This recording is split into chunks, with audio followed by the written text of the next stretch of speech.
Welcome to a new episode of our leadership video series, where we sit down with exceptional leaders who inspire, challenge, and drive change in their organizations. Today, we're joined by Matthew Santarpia, Director of Human Resources at Purolator International.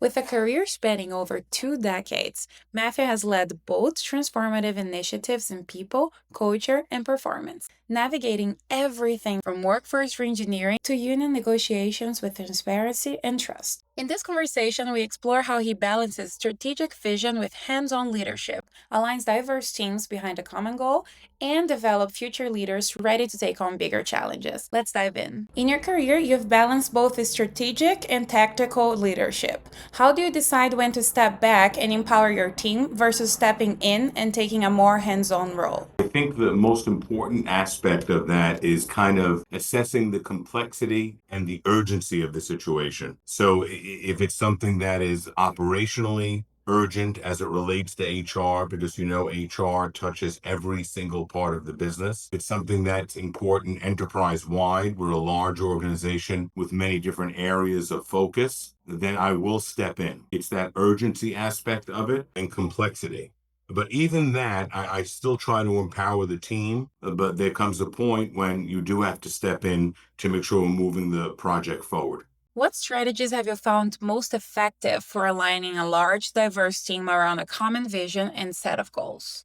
First and foremost, you have to start with clarity. When I'm giving that vision to the team, and that can go for a team that is smaller or larger. I think these kind of fundamentals you can use in every different area, but I look at clarity. Do they know what the ultimate vision is? Do they know what the goal and purpose is? And is it explained in a way that the entire team understands, right? So it doesn't have to be just the senior team members who are reporting to you. It has to be everyone, the specialists, the analysts, so on and so forth. So I think if you can, which takes some work and takes some effort, but I think as a leader, specifically in HR, if you can break something down where people can understand it, whether that's a customer, a team member, or someone within your department, is really the key to success. You've implemented both HR initiatives to strengthen culture and performance. How do you bring leaders and employees on board with new practices so they stick long term?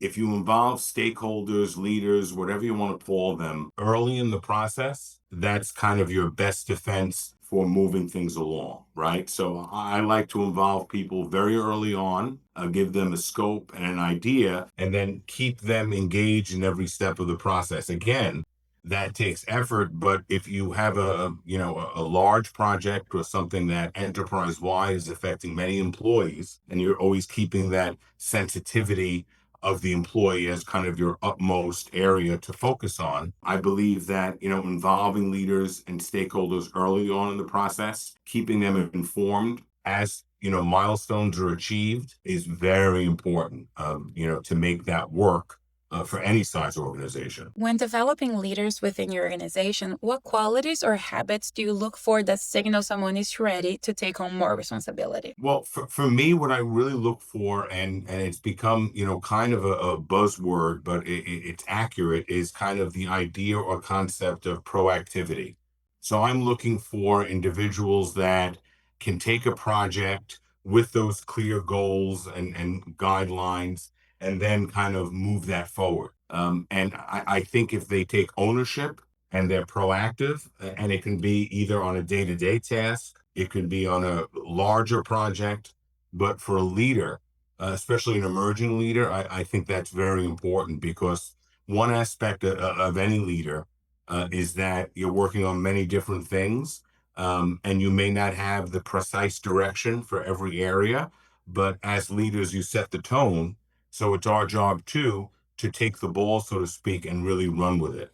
So if I see people at every level having that attribute, in my mind, that's a very positive sign. You've led through major organizational changes like workforce reengineering, contract renegotiations, and union negotiations. How do you maintain trust and transparency with employees during times of uncertainty? Well, I think there's two things that are kind of tied together. The first is an empathy, a respect and a sensitivity to those affected employees or team members with whatever item you're working on. Because in HR, the people component is the most important part of my day to day and my business. So that's first and foremost. Are we being empathetic? Are we being communicative? And I think that's all tied to transparency. So I would lead with empathy, but I would also be transparent, because I think one item that in any organization that you can lose kind of goodwill with your employees is when you're not transparent. And that could mean bad news too, right? So it's a double-edged sword. I believe in being ultra transparent with positive news. And I think as leaders, we have to be kind of the champions of that. We have to celebrate when it's time to celebrate and make sure our employees feel that energy. But I also feel that it's good to give them the negative news as well in an empathetic kind of platform, right? So they see the whole picture, and kind of make decisions for themselves with our guidance and support. I think that's where kind of HR, specifically at my company, shines, is that we're involved with our employees, we're embedded in the business, and it doesn't always mean that you're doing things 100% correct all the time. And if mistakes do happen, we can recover. And in the long run, that's what people really do remember, is the empathy and the recovery, and the transparency. All right, Matt, thank you so much.